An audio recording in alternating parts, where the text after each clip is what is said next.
Hello বন্ধুরা, কেমন আছো সবাই? আমার নতুন আরেকটা ব্লগে তোমাদেরকে অনেক ওয়েলকাম জানাই।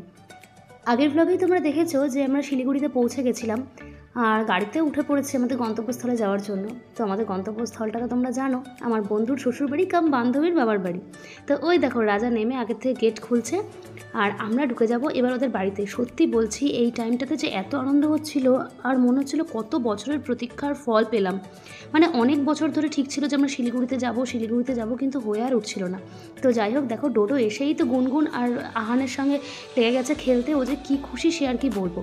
তারপরে তো একটুখানি ফ্রেশ হয়ে নিয়েই ওই যে স্কুটি নিয়ে বসে পড়েছে। ওর আসার উদ্দেশ্যই ছিল এইটা যে গুনগুনের সঙ্গে খেলবে আর এখানে আছে স্কুটি, বাইক, গাড়ি, ওগুলো চালাবে। বাচ্চাদের যেটা হয় আর কি। আর সুপ্রিয়া দেখো, মানে আমার বান্ধবী দেখো, পুরো হেসে মরে যাচ্ছে ওর ওই কাণ্ড দেখে। সারাটাক্ষণ রোদের মধ্যে খালি স্কুটি, বাইক আর গাড়ি চালিয়ে বেরিয়েছে। আর এই যে এটা হচ্ছে পুরো ওদের বাড়ির জায়গা, কি সুন্দর না? আর পাহাড়ি অঞ্চলে না বাড়িগুলোতে না কি সুন্দর নিচে ওই যে বেশ পাথরগুলো রাখা থাকে, আমার এত ভালো লাগে দেখতে। তো যাই হোক, এসেই তো চেঞ্জ করে নিয়ে স্নান টান করে নিয়েছি। আর তারপরে ডোডোর বাবা দেখো একটুখানি ঘুমোচ্ছে, তার কারণ ভীষণ ক্লান্ত ছিল। আমরা তো তাও বা একটুখানি ঘুমিয়েছিলাম বাসে, কিন্তু ও একটুও ঘুমায়নি।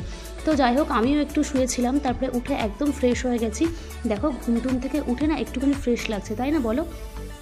এই দেখো একটু আগে বললাম না ডোডো মানে বাইক, স্কুটি, গাড়ি সব নিয়ে ঘুরছে। এই দেখো তার নমুনা হচ্ছে এটা। বাইকটা মানে স্কুটিটা ছেড়ে দিয়ে এবার গাড়ি নিয়ে পড়েছে। আর এই যে বাচ্চা দুটো বউকে দেখছো, এই দুটো হচ্ছে আমার বান্ধবীর ভাইয়ের বউরা। ওরা যে এত ভালো, কি মিষ্টি দুটো মেয়ে, সে আর কি বলবো। তারপরে যাই হোক, দুপুরবেলার খাবার দিয়ে দিল আমাদেরকে। মানে সকালের একবার খাবার হয়ে গেছে, সেটা আমি দেখাতে ভুলে গেছি। তো এখন বসেছি আমরা দুপুরবেলার খাবারে। কত কিছুতে ছিল সে আর কি বলবো। মাছ, মাংস, তরকারি, ডাল থেকে শুরু করে সমস্ত কিছু আর বাদ দেয়নি। আমরা তো কোনটা ছেড়ে কোনটা খাবো বুঝতে পারছিলাম না। তো তারপরে আমরা বসে গেলাম বিয়ের ক্যাসেট দেখতে। তো কাকু বলছিল যে কাকুর বড় ছেলের বিয়ের ক্যাসেটটা দেখতেই হবে, তো সেই কারণে আমরা বসে গেলাম। ক্যাসেট দেখা হয়ে যাওয়ার পরে কিছুক্ষণের মধ্যে রেডি হয়ে নিলাম, তার কারণ আমরা যাব শিলিগুড়ি বাজারটা ঘুরতে। তো খুব ইচ্ছে ছিল অনেকদিন ধরে যে শিলিগুড়ি আসলে শিলিগুড়ি বাজারে ঘুরতে যাব। তো দেখো আমার বড় এখানে একদম রেডি। আর ওটা দেখো সারা দুপুর ঘুরে না পুরো ক্লান্ত হয়ে পড়েছে একদম। দেখো দেখি তো মা মুখটা দেখি। হ্যাঁ, আচ্ছা তুমি কি খাবা বলো? রেডি হওয়ার পরে এত খারাপ লাগছিল যে আমার বান্ধবী মানে সুপ্রিয়া আর গুনগুন যেতে পারবে না বলে। তার কারণ ছিল হচ্ছে দুপুর থেকে গুনগুনের ভীষণ জ্বর এসেছিলো, তখনও গায়ে খুব জ্বর ছিল, তাই ওকে নিয়ে বেরোনোটা সম্ভবই ছিল না। সেই কারণে কি করব, বাচ্চাটাকে বুঝিয়ে সুঝিয়ে আমরা বেরিয়ে পড়লাম টোটোতে করে। আর ওদের বাড়ি থেকে মার্কেটটা খুব বেশি দূর ছিল না। এই সময় যে রাজা আর আমার বর কী এত গল্পে ব্যস্ত ছিল জানি না বাবা। তো যাই হোক, গল্প করতে করতে পৌঁছে গেলাম আমরা শিলিগুড়ি বাজারে। আর তার আগে আরেকটা জিনিস দেখিয়ে নিই যে ওদের বাড়ি থেকে কিছুটা দূরেই ছিল একটা ইস্কন মন্দির, জানো তো, খুব সুন্দর ছিল মন্দিরটা। তো সময়ের অভাবে আমরা তখন যেতে পারিনি। যাই হোক, চলো এবার বাজারটা দেখিয়ে দিই। আচ্ছা, এখান থেকে হংকং মার্কেটে শুরু, তাই তো? এটা কি মার্কেট? বিধান মার্কেট। আচ্ছা আচ্ছা।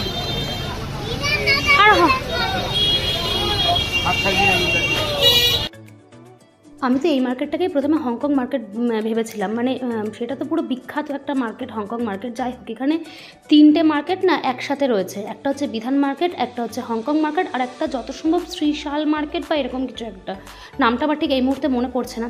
যাই হোক, বিধান মার্কেটে ঢুকেই তো পুরো চক্ষু চড়ক গাছ, বাপরে বাপ, এদিক ওদিক সেদিক, কোনটা ছেড়ে কোনটা দেখবো বুঝতে পারছিলাম না। আর আমার সবথেকে বেশি ইচ্ছে ছিল কি হংকং মার্কেটে যাওয়ার, যে কতক্ষণ আমি হংকং মার্কেটে যাব। কারণ অনেকের কাছে শুনেছি, আর খুব ছোট্টবেলায় মানে 3-3.5 বছর বয়সে যখন দার্জিলিং ঘুরতে এসেছিলাম তখন শিলিগুড়িতে নেমে হংকং মার্কেটে গেছিলাম।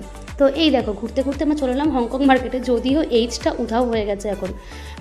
তো চলো দেখা যাক এবার হংকং মার্কেটে কী আছে। এই মার্কেটে সে কেউ ঘুরে যেতে পারবে না, মানে কি নেই এই মার্কেটে, কি বলবো আর। মানে ওই যে একটা কথা আছে না, জুতো সেলাই থেকে চণ্ডীপাঠ সবটাই জানে, এখানে হচ্ছে সেরকম ব্যাপার, সবটাই আছে।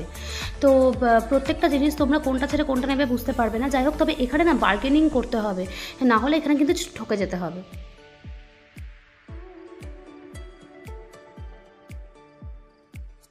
যাই হোক, সব জায়গায় ঘুরতে আসলাম জুতোর দোকানের সামনে। আমার এখানে না কয়েকটা জুতো এত ভালো লেগেছিল, কিন্তু ওই যে বললাম বার্গেনিং করতে হবে, আর আমার বর তো সেসবের ধারে কাছে নেই। যাই হোক, আমার বর তো আমাকে তখন টানতে নিয়ে গেল, বললো যে একদম এখন জুতো কেনা হবে না, অনেক কিছু বাড়িতে পড়ে রয়েছে, সেগুলোকে পড়ে শেষ করো তারপরে কিনবে। কী আর করবো, মন খারাপ করে চলে আসতে হলো। তখন আমার বর বললো, ঠিক আছে তোমার মন ভালো করে দেবো, চলো তোমাকে মোমো খাওয়াই।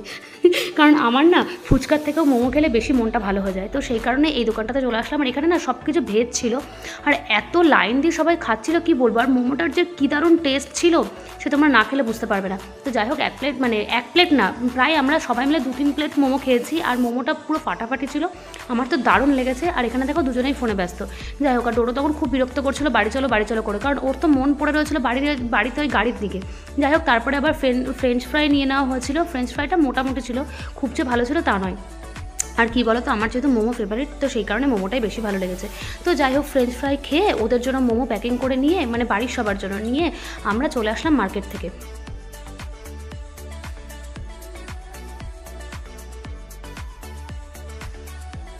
তো বাড়ি ফিরেই ওদেরকে বললাম, তোমরা তোমাদের মোমোটা খেয়ে নাও বাবা, আমি আগে কোল্ড ড্রিঙ্কসটা নিয়ে বসি, এত গরম লাগছিল সে আর কি বলবো।